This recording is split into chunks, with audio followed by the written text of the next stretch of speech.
Graça e paz, povo precioso do curso, sou tímida, mas fui chamada. Mais uma aula com o objetivo de melhor nos preparar para a ministração da palavra bíblica. Sou tímida, mas fui chamada, um curso idealizado para destravar pessoas tímidas para a pregação do Evangelho. Nesse curso, ou você destrava ou destrava. E aí, vamos continuar destravando? Bem, eu sou Clemirene Oliveira, mentora do curso, sou tímida, mas fui chamada, e hoje trataremos acerca da estrutura do sermão temático. Esta será uma aula excepcional para aqueles que desejam aumentar o nível de segurança para a pregação do Evangelho. Por isso, pregador ou pregadora que me assiste, permaneça comigo até o final desta aula e você descobrirá como montar um sermão temático para pregar ainda com maior segurança. E então, vamos destravar esta mensagem?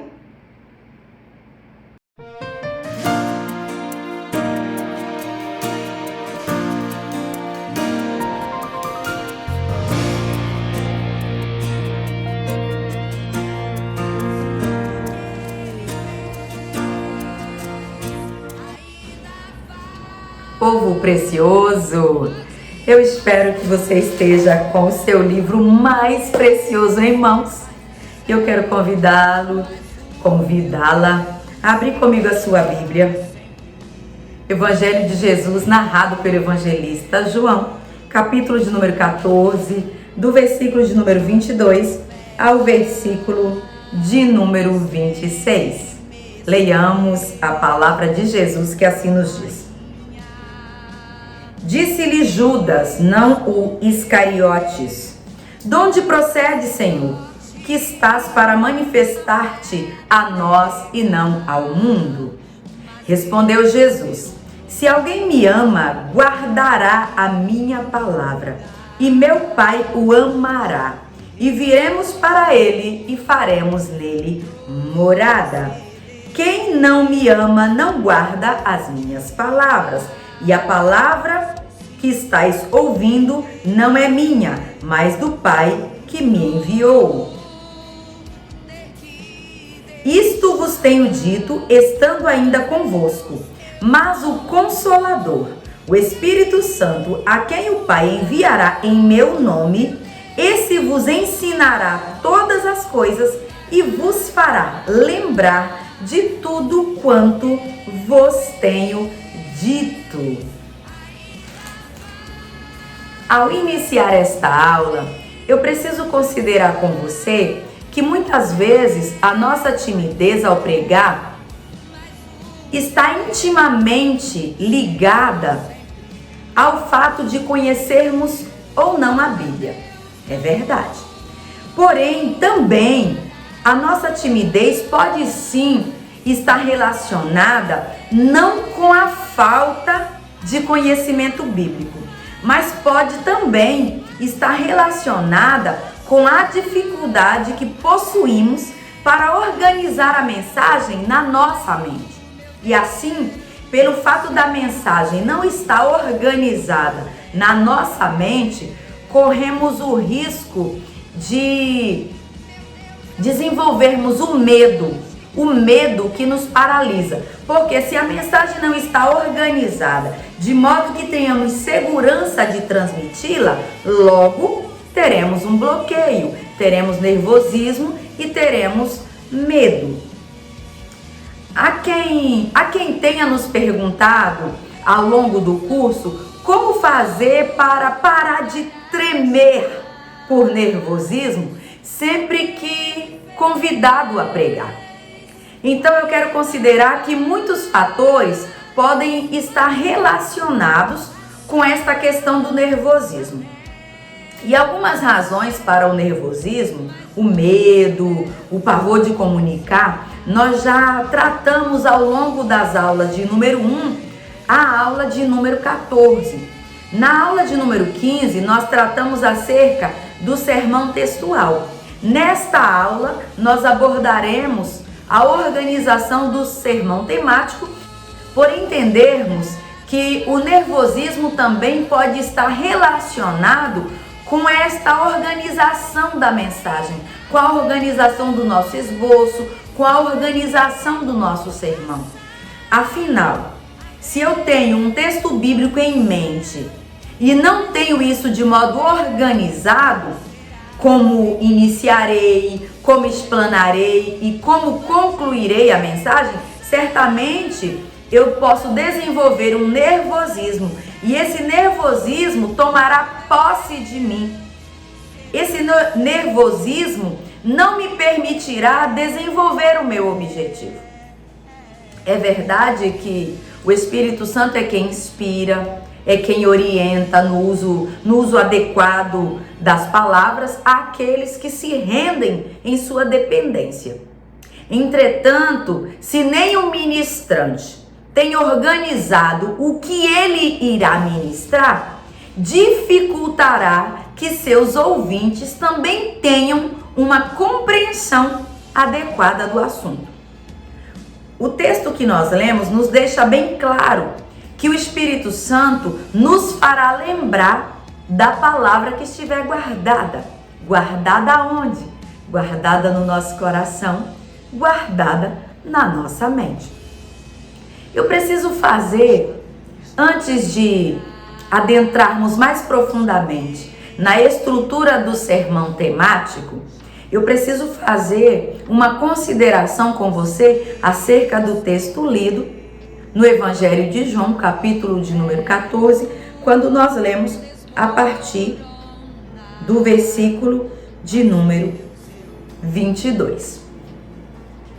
Nesse texto, Jesus disse da importância de guardar os seus mandamentos. Ele começa falando disso no versículo de número 21 do capítulo de número 14 do Evangelho, narrado pelo evangelista João. Ele disse no texto lido, a partir do versículo de número 21, ele começa dizendo que aquele que tem os meus mandamentos e os guarda, esse é o que me ama, e aquele que me ama será amado de meu Pai, e eu o amarei e me manifestarei a ele. Observe que o texto deixa bem claro que se alguém ama a Cristo, guarda a sua palavra. E logo em seguida, Cristo, respondendo uma pergunta feita por Judas, não o Iscariotes, ele deixa bem claro que o Espírito Santo ensinará, quando ele partir para o Pai, que o Espírito Santo ensinará e fará com que os seus discípulos, que os seus seguidores lembrem de quê? Daquilo que ele havia ensinado. E eu quero abordar esse texto com você porque algumas vezes nós ouvimos algumas pessoas até zelosas dizendo que não precisam se preocupar com o que irão pregar, porque quem dá a palavra na hora de ministrar é o Espírito Santo. E ocorre que, de igual modo, também ocorrem de pessoas abençoadas, sinceras, tementes a Deus e aliançadas com a verdade, receberem oportunidade para pregarem e depois reclamarem frustradas de que nem deveriam ter aceito aquela oportunidade. Por quê? Porque a mensagem não teve o desenvolvimento ou não houve a desenvoltura satisfatória.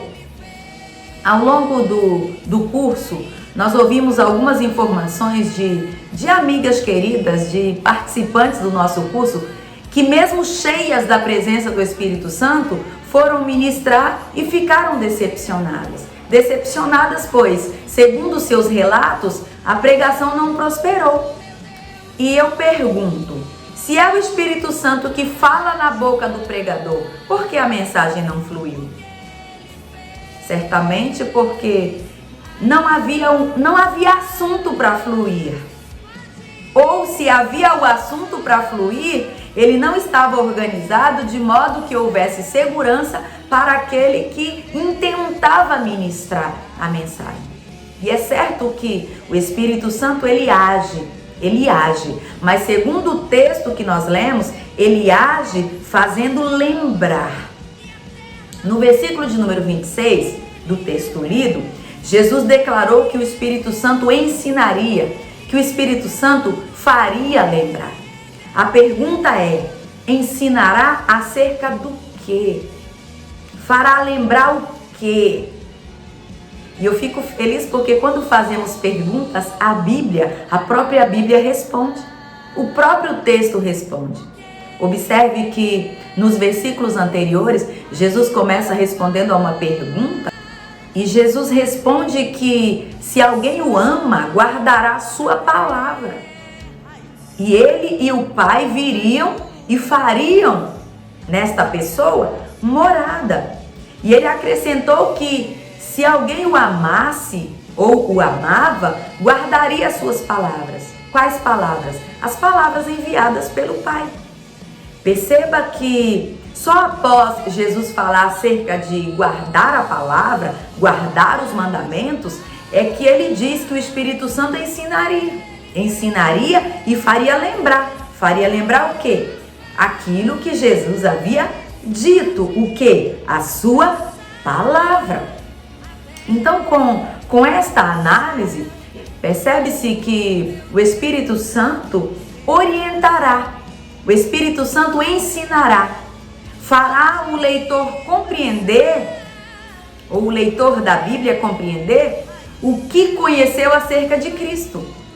Não haveria como ser lembrado algo que não havia sido conhecido. Então, o Espírito Santo faria lembrar aquilo que o ministrante já havia conhecido. Conhecido onde? Através da palavra. Em alguns casos, repito, alguns casos, a nossa dificuldade de ministrar pode estar relacionada sim com a nossa falta de intimidade com a Bíblia. Sem termos os mandamentos e a palavra guardada, conforme descreveu Jesus no texto que nós lemos, não haverá assunto para o Espírito Santo para lembrar. Como fora prometido no versículo de número 26. E se o Espírito Santo não tem o que nos fazer lembrar ao ministrarmos, então nós não teremos conteúdo para transmitir. O medo, o nervosismo, nós já mencionamos isso antes. Ele não resiste ao preparo. Por isso, a importância de estudarmos a Bíblia e, mais que isso, organizarmos em nossa mente a compreensão da mensagem com introdução, com desenvolvimento, com conclusão, de modo que antes de ministrarmos, tenhamos claro qual o propósito da nossa oportunidade, o propósito ou a razão da nossa mensagem. Afinal, onde quero chegar com a mensagem que estarei transmitindo? Alguém pode tecer uma crítica dizendo: Clemirene, desse modo você está dizendo que eu tenho que ficar engessado a um texto, a um sermão, a um esboço produzido previamente, e onde fica a atuação do Espírito Santo? Eu quero dizer para você que o esboço não tem o objetivo de retirar a operação do Espírito Santo na vida do ministrante. Até porque na hora da aplicação do sermão, o Espírito Santo pode trazer palavras que sequer o ministrante havia intencionado ou planejado. Por quê? Porque o Espírito Santo ele opera quando há um espaço para o seu mover. Mas o ter um sermão estruturado na mente fará com que o ministrante não fique nervoso, preocupado como iniciar, como desenvolver e como concluir. E isso não limitará a operação do Espírito Santo. E ainda, o sermão não tem a força ou o poder de retirar o Espírito Santo de uma pessoa que já possui a presença dele, conforme já mencionamos em aulas anteriores. Desse modo, a inspiração, a iluminação e o mover procede do Espírito Santo. Isso o Espírito Santo gera em nós e ele pode gerar através de nós. Porém, quem se aplica com afinco e com zelo no estudo e na organização da ministração é o ministrante. Superadas estas considerações, antes de explicar sobre a estrutura do sermão temático, quero dizer aos queridos ou às queridas que me ouvem que a palavra de Deus que pregamos, ela nunca ficará sem efeito. Talvez o efeito não seja visto ou percebido na hora que ministramos, é verdade. Porém, a Bíblia possui o poder de operar muito além daquilo que os nossos olhos presenciam. Por quê? Porque a Bíblia é certamente a semente mais poderosa que existe. E acerca disso, conta-se que certo homem que morava no final de Xerém, subúrbio do estado do Rio de Janeiro, e trabalhava na zona sul do Rio, viajava diariamente de trem para ir e vir do seu trabalho. E certo dia, parou numa praça da cidade, onde acontecia um culto ao ar livre, e na hora do apelo, esse homem se converteu a Cristo. Ganhou uma Bíblia de presente que ele lia sempre durante o percurso da sua viagem ao trabalho. Ele tinha um sonho, ele nutria uma expectativa, qual seja pregar a palavra de Deus. E quando ele leu o texto, ide e pregai a toda criatura, ele sentiu então um impulso de realizar esse desejo. Mas o seu tempo era escasso, pois trabalhava até mesmo nos finais de semana. Então, teve uma brilhante ideia. Economizou e comprou uma Bíblia nova de letras gigantes, para que conseguisse ler no trem em movimento, e passou a pregar durante a viagem de ida e volta, e estava agora feliz da vida, pois estava dando frutos para o reino de Deus. Até que um dia surgiu um passageiro que não aprovou muito a ideia da pregação dentro do trem, pois cochilava ao balanço do trem durante a viagem. E inconformado, o homem reclamava o tempo todo. O pregador, pacientemente, então trocava de vagão. Porém, quando começava a pregar, lá estava o indivíduo mais uma vez reclamando. Então esse homem, extremamente irado, porque desejava dormir, levantou a sua voz e gritou: "Pare de me perturbar. Da próxima vez que você pregar de novo no trem e atrapalhar o meu cochilo, vou jogar a sua Bíblia fora. É melhor ficar quieto." Prudentemente, o pregador clamou a Deus e jejuou para que Deus não permitisse que aquele homem cumprisse a sua ameaça, que não houvessem mais impedimentos. E assim o pregador orou com fé, confiando que Deus o ouviria. Assim, no outro dia, o que se sentia importunado saiu bem cedo para o trabalho, e lá estava o pregador. O pregador estava no trem, confiante, semeando a palavra de Deus. E subitamente o valente levantou-se e bradou: "Eu te avisei, mas você não acreditou." Arrancou a Bíblia das mãos do pregador e jogou-a pela janela do trem, bem diante de um público que ficou assim estupefato. O pregador então sentiu-se humilhado, decepcionado e muito triste com a situação. Afinal de contas, ele havia orado e pedido a Deus que Deus preparasse tudo para que aquele homem não conseguisse o seu intento de jogar a sua Bíblia fora. Resolveu então não ser mais crente, não ser mais cristão, resolveu abandonar sua fé, pois confiava que Deus ia livrá-lo dessa vergonha, e por não ter sido atendido da forma que ele desejava ser, ele decidiu não mais trilhar os caminhos do Senhor. Por ter virado as costas para Deus, as coisas começaram a ficar mais difíceis para ele. Perdeu o emprego, tornou-se um desocupado, abandonou sua casa e passou a viver nas ruas, dormindo nos bancos das praças. E depois de um certo tempo, numa determinada praça, onde costumava se embriagar e dormir no banco, estava acontecendo um culto ao ar livre. Despertou então a sua atenção, pois esse pregador contava o seu testemunho de que um dia estava desesperado e foi para junto da linha do trem para cometer suicídio. Mas Deus, com seu infinito amor, usou um filho seu para salvá-lo de ser despedaçado pelo trem.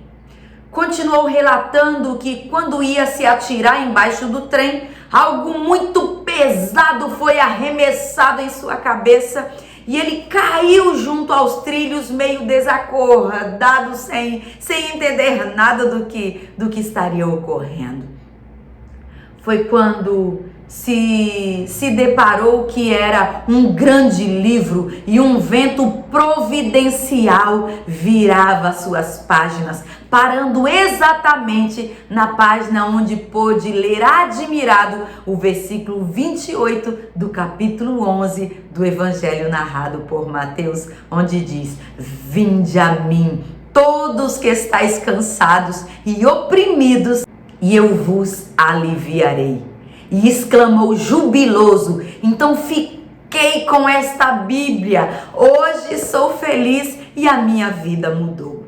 E concluiu: "Um dia eu hei de encontrar esse Filho de Deus, dar-lhe um grande abraço e agradecer-lhe pelo bem que me fez, livrando-me não somente da morte física e do suicídio que eu iria cometer, me lançando diante de um trem, mas principalmente por ter me livrado da condenação eterna." Aquele pregador do trem, que agora estava afastado dos caminhos do Senhor, ao ouvir atentamente aquele testemunho, ele não conseguiu conter o seu desespero e chorou de modo avassalador.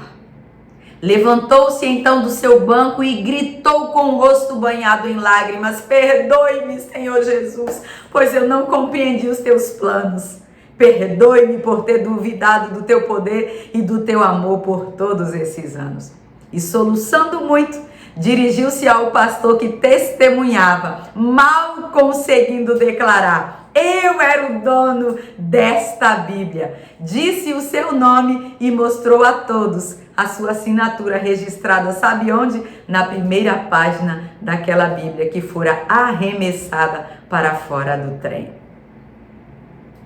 Conto essa história para exemplificar que, de fato, como afirma Isaías, capítulo de número 55, versículos de 10 a 11, Deus, usando o profeta, afirmou que porque assim como desce a chuva e a neve dos céus e para lá não tornam, mas regam a terra e a faz produzir e brotar e dá semente ao semeador e pão ao que come, assim será a minha palavra que sair da minha boca. Ela não voltará para mim vazia, antes fará o que me apraz e prosperará naquilo para que a enviei.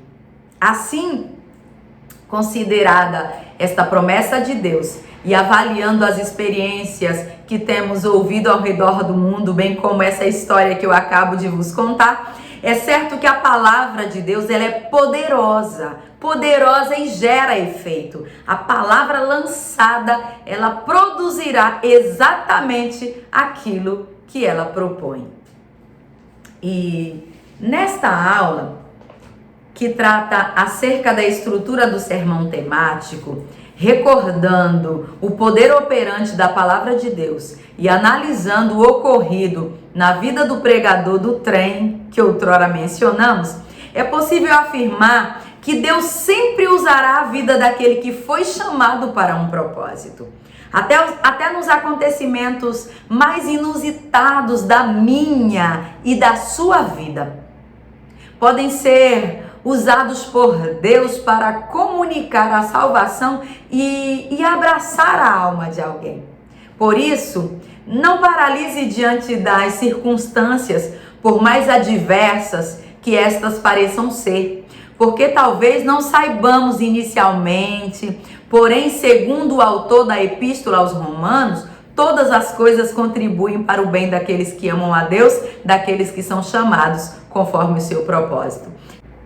Então persevere caminhando rumo ao chamado, porque o poder da palavra operará certamente com poder e autoridade na sua vida e na vida daqueles que hão de lhe ouvir.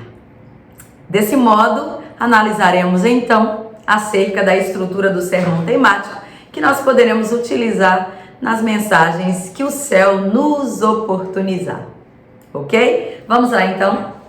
Inicialmente, informa-se que a pregação temática ocorre quando o pregador recebe um tema para pregar e desenvolve o assunto a partir desse tema proposto. Quando o pregador escrever, organizar ou pensar em tal sermão, ele precisa ser capaz de identificar o tema de modo correto, dividi-lo em partes e organizar cada parte em uma sequência coerente. Segundo os estudiosos e analistas do tema, há uma grande inclinação para a utilização do sermão temático devido à sua facilidade. É um sermão fácil de organizar e de preparar. Porém, apesar de ser mais fácil a sua forma de montagem e a sua estrutura, exige-se também muito cuidado, muita cautela para não utilizar versículos fora do contexto e criar informações ou produzir afirmações que a Bíblia não disse. A prática mostra que a maioria dos pregadores preferem utilizar o sermão expositivo. E o sermão expositivo será tema da nossa próxima aula. Porém, existe também uma grande inclinação para a utilização do sermão temático devido à sua facilidade na estrutura. Explicando o sermão temático, este possui a mesma estrutura geral dos sermões. Conforme eu expliquei na aula de número 15, qualquer sermão que nós venhamos produzir, ele precisa ter a sua introdução, o seu desenvolvimento e a sua conclusão. O que muda do sermão temático para o sermão textual que nós analisamos na aula 15 é que no desenvolvimento do sermão textual, o seu desenvolvimento é formado por tópicos extraídos do versículo, ou seja, extraídos do texto proposto. Isso no sermão textual. Hoje, no sermão temático, nós observamos que no desenvolvimento, após a introdução, quando chegamos no desenvolvimento, os tópicos são desenvolvidos não partindo do texto, mas partindo do tema. Vamos a um exemplo? Eu quero trabalhar o exemplo de um sermão com você. Eu gostaria de que você observasse com cautela, de modo criterioso. Nós montaremos um sermão temático visando demonstrar como estruturá-lo. E com o exemplo da estruturação desse sermão, ao final desta aula, você será convidado ou convidada a montar um sermão temático de acordo com o tema sugerido ao final desta aula. Bem, o exemplo que eu quero demonstrar a você trata-se do tema A Oração que Deus Ouve. O tema A Oração que Deus Ouve é um tema que o pregador recebe para ministrar. E ele pode respaldá-la em um versículo específico, ou pode, junto com o tema, receber de alguém também o versículo proposto para o tema. E no exemplo que eu tenho para você, o tema será a oração que Deus ouve. E o texto base está em João, capítulo de número 15, e o versículo de número 7, que assim nos diz: Se vós estiverdes em mim e as minhas palavras estiverem em vós, pedireis tudo o que quiserdes e vos será feito. Esse é o versículo, texto base do tema. Qual é o tema? A oração que Deus ouve. A partir desse tema, eu começarei a montar o meu esboço. Primeiro, a minha introdução. A minha introdução é o momento no qual eu quero chamar a atenção do meu ouvinte para a mensagem que já está no meu coração, que o Espírito Santo já ministrou a mim. Porque quando eu recebi o tema, eu busquei do Espírito Santo a inspiração, a revelação de uma palavra. E a palavra que está no meu coração, eu quero transmitir ao meu ouvinte. Mas o meu ouvinte não sabe do que se trata, não sabe do que eu irei falar. Para chamar a atenção do ouvinte, para que ele seja inserido e consiga trazer a atenção para o que eu proponho, baseado naquilo que o Espírito Santo já ministrou ao meu coração e à minha mente, eu chamo a sua atenção na introdução. E tratando-se do tema a oração que Deus ouve, eu posso assim iniciar. Bem, quem nunca esperou uma resposta de Deus? Não é verdade? Quem nunca aguardou a resposta de uma oração? Quem nunca dependeu de que Deus lhe respondesse acerca da necessidade de um milagre? Ou quem nunca clamou pelo socorro de Deus? É fato que muitas situações ou experiências vivenciadas pelo ser humano, muitos problemas o indivíduo consegue superar. Porém, existem circunstâncias que superam a nossa capacidade e precisamos ou dependemos de uma intervenção divina. E é em momentos assim que clamamos por uma resposta de Deus. E Deus pode ouvir as nossas orações. Porém, a Bíblia fala de inúmeras orações que foram respondidas. Porém, também nos mostra algumas orações que não foram. Conforme menciona-se no profeta Miqueias, capítulo de número 3 e versículo de número 4, quando diz: Então clamarão ao Senhor, mas Ele não os ouvirá. Antes, esconderá deles a sua face naquele tempo, visto que eles fizeram mal nas suas obras. Temos aqui um texto que nos mostra que nem todas as orações são respondidas ou são ouvidas por Deus. Porém, em Jeremias capítulo 33 e o versículo de número 3 diz: Clama a mim e responder-te-ei e anunciar-te-ei coisas grandes e firmes que não sabes. Quando nós abordamos esses dois versículos que falam a respeito de uma oração respondida por Deus e uma oração que Deus rejeita, nos faz perceber que podem existir orações que podem ser respondidas por Deus e outras orações que não serão. É exatamente por isso que nesta oportunidade analisar-se-á algumas observações ou considerações acerca da oração que Deus responde. Vamos para a Bíblia. Como você observa, neste momento eu encerrei a minha introdução e fiz uma ponte para que eu consiga agora iniciar trabalhando o desenvolvimento do sermão temático que está proposto no meu coração.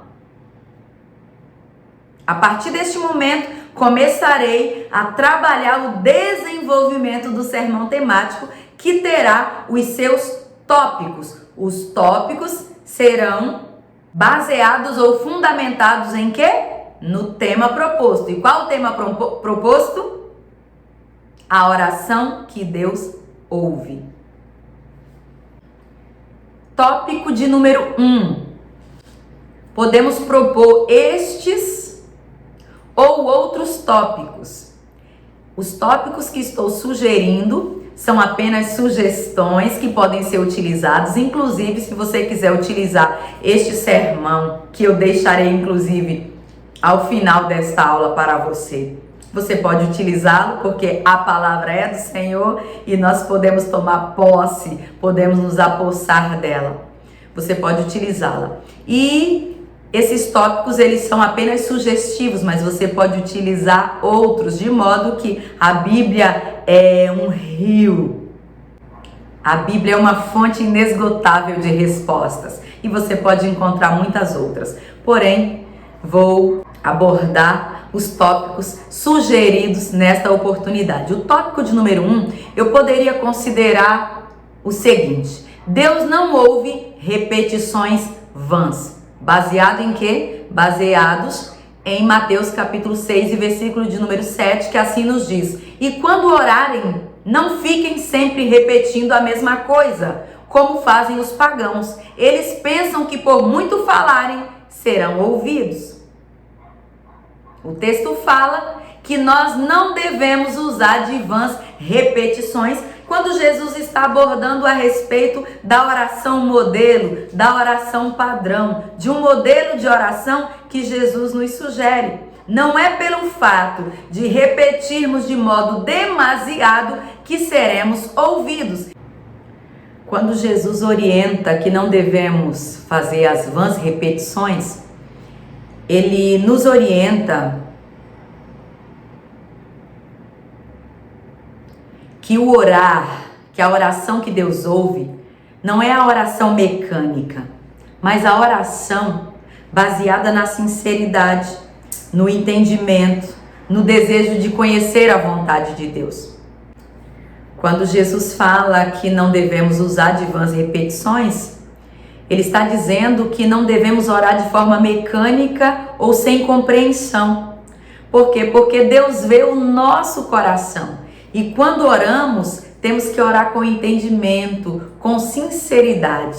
E não é o mecanismo de orar, mas o sentido da oração, a ligação, o relacionamento racional que existe entre aquele que ora e entre o seu Deus. Não significa dizer que nós não podemos fazer uma oração hoje e repetir o mesmo pedido numa oração seguinte. O que o texto está dizendo é que nós não devemos orar de forma mecânica e acreditar que por ser mecânica, repetindo, estaríamos convencendo a Deus de que Ele deveria nos atender. Orar de forma mecânica, com vãs repetições, não é garantia de resposta, mas se houver em nós um coração sincero e se a nossa oração estiver centrada na vontade de Deus, certamente Deus nos ouvirá. E partindo dessa análise, vamos para o tópico de número 2. O tópico de número 2, que eu separei para você, diz: Deus não ouve a oração de quem está distanciado de seus mandamentos e praticando a iniquidade. Esse tópico está fundamentado no texto descrito pelo profeta Jeremias, no capítulo de número 14, do versículo de número 10 ao versículo de número 12, que diz assim: assim diz o Senhor acerca deste povo, pois que tanto gostaram de andar errantes e não retiveram os seus pés. Por isso o Senhor não se agrada deles, mas agora se lembrará da iniquidade deles e visitará os seus pecados. Disse-me mais o Senhor: não rogues por este povo para o seu bem. E quando jejuarem, não ouvirei o seu clamor. E quando oferecerem holocaustos e ofertas de alimentos, não me agradarei deles. Antes, eu os consumirei pela espada e pela fome e pela peste. Como se vê, aqueles que estão errantes, ou seja, distantes do caminho proposto por Deus, ou distanciados da obediência ao mandamento ordenado por Deus, não será ouvido. Não rogues por estes, disse Deus através do profeta Jeremias. Não rogues por eles para o seu bem. E quando jejuarem também, não ouvirei o seu clamor. Por quê? Porque Deus não ouve aqueles que estão distanciados dos seus mandamentos e praticando a iniquidade. Mas aquele que está em obediência, segundo a Bíblia, Deus lhes ouve. Assim fica claro que devemos guardar os mandamentos do Senhor e praticar a justiça, ao invés de praticarmos a iniquidade. Devemos praticar e obedecer os seus mandamentos, de modo que tenhamos a nossa oração ouvida por Deus. Ainda analisaremos o tópico de número 3, que também trata-se a respeito de oração. Uma oração que Deus não ouve. Deus não ouve a oração de quem não atenta para as suas orientações. Isso com respaldo no texto do profeta Zacarias, capítulo de número 7, versículos de número 12 a 13. Sim, fizeram seus corações como pedra de diamante, para que não ouvissem a lei, nem as palavras que o Senhor dos Exércitos enviara pelo seu Espírito por intermédio dos primeiros profetas. Daí veio a grande ira do Senhor dos Exércitos. E aconteceu que assim como ele clamou e eles não ouviram, também eles clamaram e eu não ouvi, diz o Senhor dos Exércitos. Que Deus não ouve a oração daqueles que não atentam para as suas orientações. Logo, nós devemos seguir as orientações de Deus para termos as nossas orações atendidas. Se de um lado, na Bíblia, nós temos algumas orações que não são ouvidas por Deus, nós também encontramos orações que por Deus foram e orações que são ouvidas. Nós trataremos a partir do tópico de número 4 a respeito de orações que Deus ouve. A oração que Deus ouve é um ato de relacionamento íntimo entre Deus e aquele que ora. Mateus capítulo de número 6, versículos de número 5 e versículo de número 6, na orientação de Jesus, que nos diz: e quando orardes, não sereis como os hipócritas, porque gostam de orar em pé nas sinagogas e nos cantos das praças para serem vistos pelos homens. Em verdade vos digo que já receberam a sua recompensa ou o seu galardão. Tu, porém, quando orares, entra no teu quarto e fechada a porta, orarás a teu Pai que está em secreto, e teu Pai que vê e em secreto te recompensará. Observe que a oração que Deus ouve, ela é um ato íntimo de relação com Cristo. A oração, ela não deve ser algo que nos coloca em evidência diante das pessoas, cujo objetivo seja ser visto, ser percebido ou ser notado. Nesse sentido, Jesus criticou os hipócritas que faziam a oração não pelo fato de ser nas esquinas ou nas praças. O fato de orar nas praças, Jesus não era contra, porém a intenção do coração. A intenção do coração não era uma vida de intimidade com Deus, mas era o desejo de se expor para serem vistos perante terceiros. E a oração, que o objetivo é nos mostrar diante de pessoas pela vaidade de sermos vistos, de sermos percebidos, de vanglória e de sermos exaltados por terceiros, É uma oração que Deus não ouve. Porém, ele diz: entra no teu quarto, fecha a tua porta, ora em secreto, e o teu pai que te vê em secreto te recompensará. Logo, a oração, que o objetivo dela é o relacionamento íntimo com Deus, trata-se de uma oração que Deus ouve. Outra oração que Deus ouve está no tópico de número 5. A oração que Deus ouve parte de uma pessoa que tem comunhão com Deus. Observe o texto que nós lemos como base desse tema, que diz: se vós estiverdes em mim e as minhas palavras estiverem em vós, pedireis tudo o que quiserdes e vos será feito. Observe que Jesus está dizendo: se vocês estiverem ligados em mim, e ele começa no capítulo de número 15 do Evangelho narrado por João, dizendo que ele é a videira verdadeira.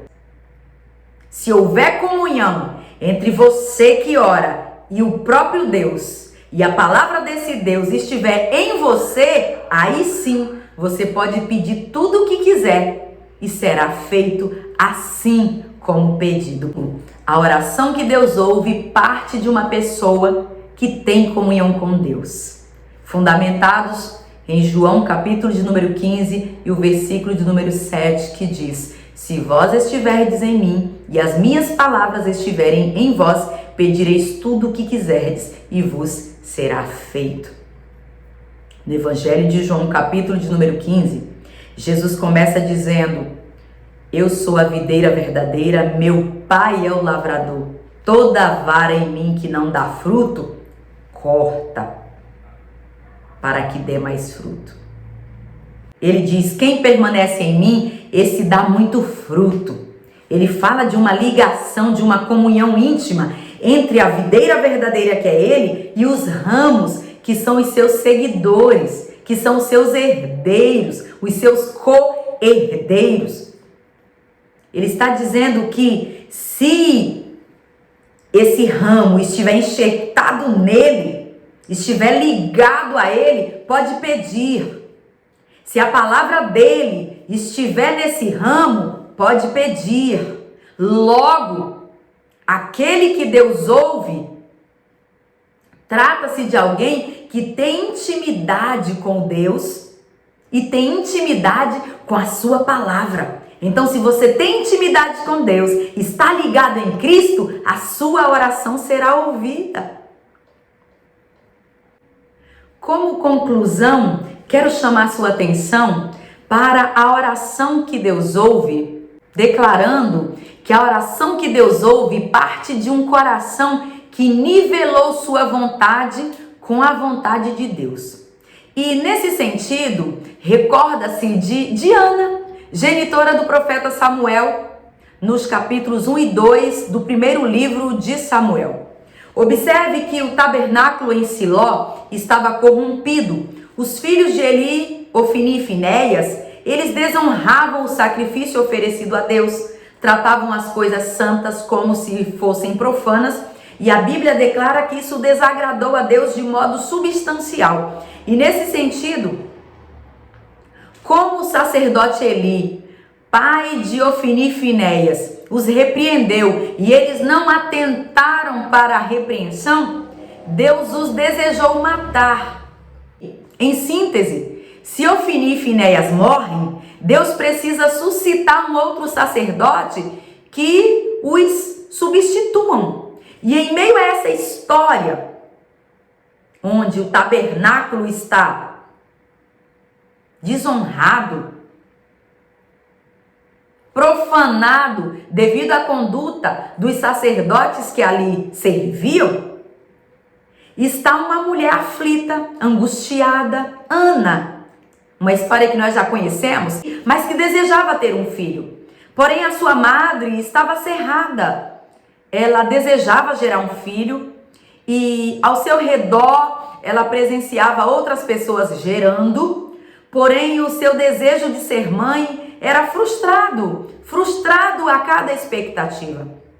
Até que um dia, após ter sido humilhada, irritada, zombada por Penina, ela que se colocou como rival de Ana, Ana decidiu se levantar. E ela levantou-se para quê? Levantou-se para orar. Ana foi orar e fez um voto. Porém, o seu voto, ou o voto dessa mulher, não foi de ter um filho apenas para amamentar. Não foi de ter um filho apenas por capricho pessoal. Não foi um voto apenas no sentido de satisfazer o seu desejo de ser mãe pura e simplesmente. A Bíblia diz que de ano em ano, esta mulher subia ao tabernáculo em Siló e ali ela era humilhada, irritada por Penina. O motivo da humilhação, qual era? A sua impossibilidade de gerar. Desse modo, depois de anos sendo humilhada, sem ter dado causa, ela decide votar. E o seu voto foi no sentido de que se Deus lhe desse um filho varão, ela o devolveria ao Senhor por todos os dias da sua vida e em sua cabeça não passaria navalha, posto que este seria um nazireu, um separado, um consagrado ao serviço de Deus. Como se observa, Deus precisava levantar um sacerdote para substituir Ofni e Finéias. Ana precisava de um filho para embalar, precisava de um filho para cuidar.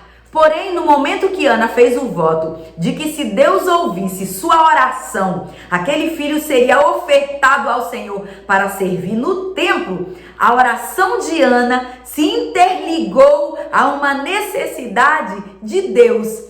E de intercessora, Ana se posicionou como uma aliada de Deus, orando de modo aliado, orando aliançada, nivelada com a vontade de Deus.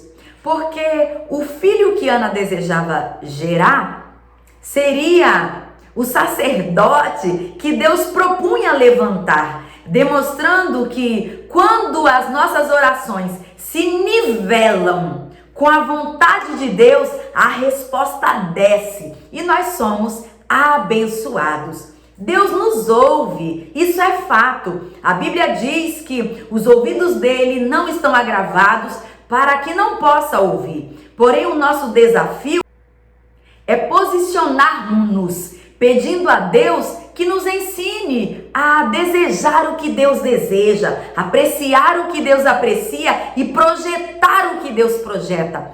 Por isso, o texto base foi explícito em dizer: se vós estiverdes em mim e as minhas palavras estiverem em vós, pedireis tudo o que quiserdes e vos será feito.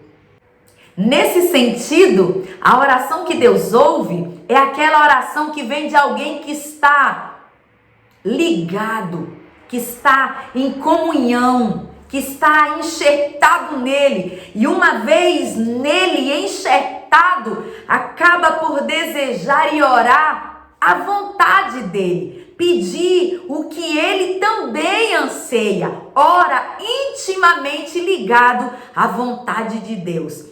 Então, que a nossa oração seja uma oração nivelada com a vontade de Deus. Que a nossa oração seja: Deus, ensina-me a desejar o que o Senhor deseja. Me ensina a sonhar aquilo que projetas. Me ajuda a amar aquilo que tu amas. E me ensina a orar de acordo com a tua vontade. Porque quando a nossa oração se nivela com a vontade de Deus, esta sim é a oração que Deus ouve. Oremos para que a nossa oração esteja nivelada, esteja centralizada em comunhão e em consonância com a vontade de Deus. Oremos pedindo a Deus que atenda às nossas orações e que as nossas orações sejam não baseada no nosso desejo da carne, mas que a nossa oração seja uma oração nivelada com Deus, porque quando a minha oração se nivela com a vontade de Deus, a resposta desce, a resposta vem. Você observou que eu utilizei alguns tópicos para tratar a respeito da oração que Deus ouve, que é o tema proposto no sermão temático, já que sermão temático parte de um tema. Mas observe que eu comecei explicando que eu tenho uma introdução, que eu tenho um desenvolvimento, que eu tenho uma conclusão. E quando eu fui fazendo a menção do desenvolvimento do meu sermão, eu fui falando tópico 1, tópico 2, tópico 3, só que na prática nós não fazemos dessa forma, denominando ou numerando os tópicos. Na prática, eu fiz dessa forma para poder exemplificar, mas na prática como seria?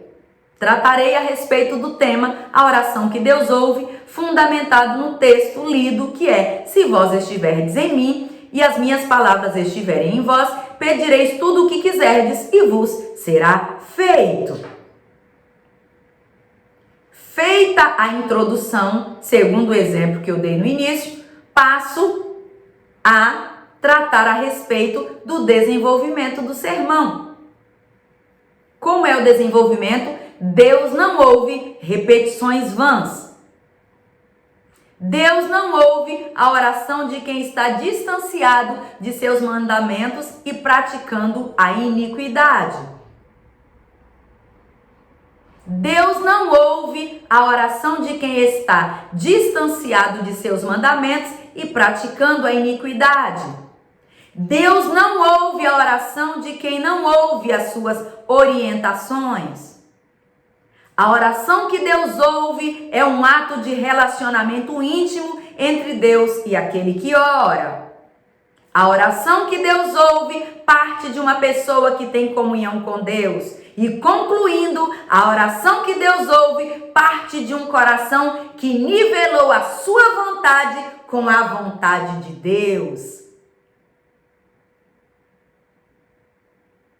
No final, após convidar o meu ouvinte para o posicionamento da oração que nós faremos encerrando o sermão, nós oramos juntos.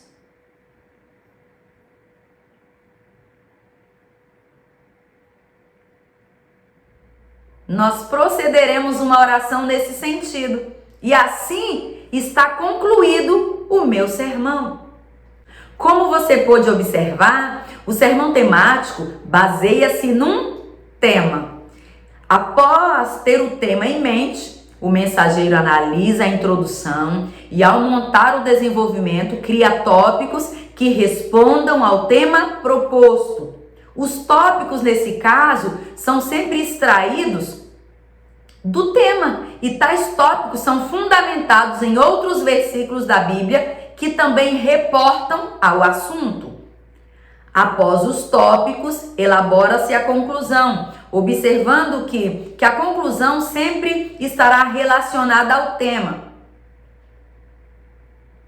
Como o tema que tratamos nesse exemplo fala de oração respondida de acordo com a vontade de Deus, a nossa conclusão e oração final proporão para os ouvintes o quê? Que oremos, no sentido de termos um coração tratado por Deus para colocados ou nivelados com a vontade de Deus, a nossa oração seja ouvida. Se for um tema de conversão, a conclusão e a oração serão nesse sentido. Se for um tema de libertação, a conclusão e a oração se voltará para tal propósito, de ministrar libertação. Se for um tema voltado para um posicionamento de fé ou de renúncia, tanto a conclusão como a oração final serão voltados para convidar os ouvintes para esse posicionamento. Geralmente o tema é escolhido pela igreja após a oração e outras vezes o Espírito Santo direciona o ministrante nesse sentido. Em alguns casos, o tema tem muito a ver também com o propósito de alguns eventos. Porém, nunca podemos esquecer de dependermos da iluminação, da revelação do Espírito Santo, sempre que nos propusermos a comunicar a sua poderosa palavra. Bem, feitas essas considerações, agora que já elaboramos juntos um sermão temático na prática, chegou a sua vez de elaborar 2 sermões temáticos, cujos temas eu irei sugerir agora para você. O primeiro tema sugerido será o tema número 1, a fidelidade de Deus. O tema número 2 será os efeitos do amor de Deus. Igualmente, após finalizar esse desafio, poste o seu sermão temático prontinho lá no nosso grupo do Facebook, poste no grupo Pregadoras Ungidas / Sou Tímida, mas Fui Chamada. Você utilizará esses 2 temas propostos e fundamentados nesses 2 temas, você criará a sua introdução, seu desenvolvimento com pelo menos 4 tópicos e a conclusão, ok? E fazendo na prática, você exercitará esse aprendizado e se aparelhará de informações importantes para que quando você receber um tema para ministrar, atendendo a direção dada pelo Espírito Santo, você tenha melhores condições de abordar o assunto de modo organizado, com começo, meio, fim, ou seja, com introdução, com desenvolvimento, com conclusão, de modo que o seu ouvinte tenha clareza acerca do que você deseja comunicar e ele consiga se posicionar nesse sentido, porque ele compreendeu a mensagem.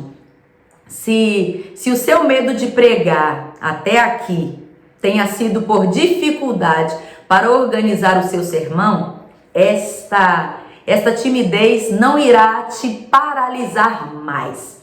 Você pode estar vivendo menos que o que Deus projetou devido a esse medo, devido ao nervosismo, devido à timidez. Porém, Deus é maravilhoso e pode nos libertar desse medo. O medo não impedirá mais o propósito em nome de Jesus, porque você está se posicionando.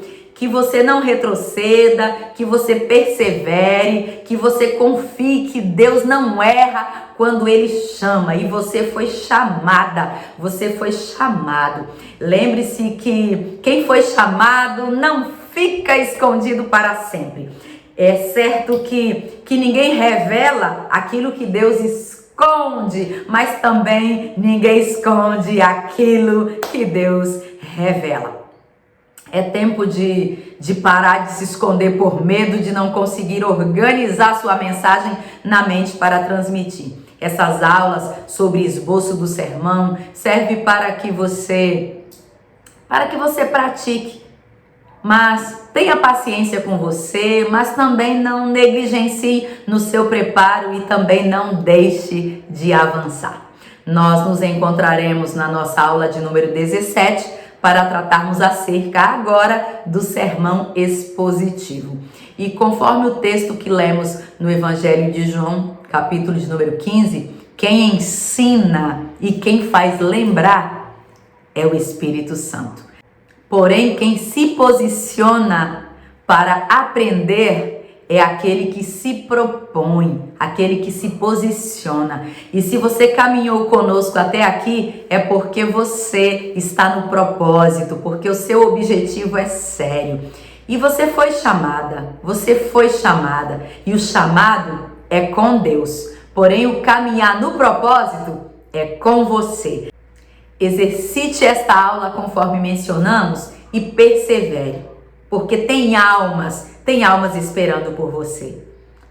E nesse sentido, que você persevere na meditação da palavra, que você não negligencie no preparo, que você assuma seu chamado, que você não negligencie, que você assuma o seu chamado com ousadia e que debaixo da autoridade do nome de Cristo que o chamou, que você permaneça avançando. É verdade que ninguém nasce preparado, mas quem negligencia no preparo também nunca estará pronto. Então, persevere, persevere, persevere. Tem almas esperando por você. Tem almas que é você quem auxiliará para que ela tenha a compreensão adequada para encontrar o caminho que é Cristo. Então, persevera, persevere, persevere. Até a nossa próxima aula, na paz do Senhor Jesus Cristo, o meu apreço, o meu carinho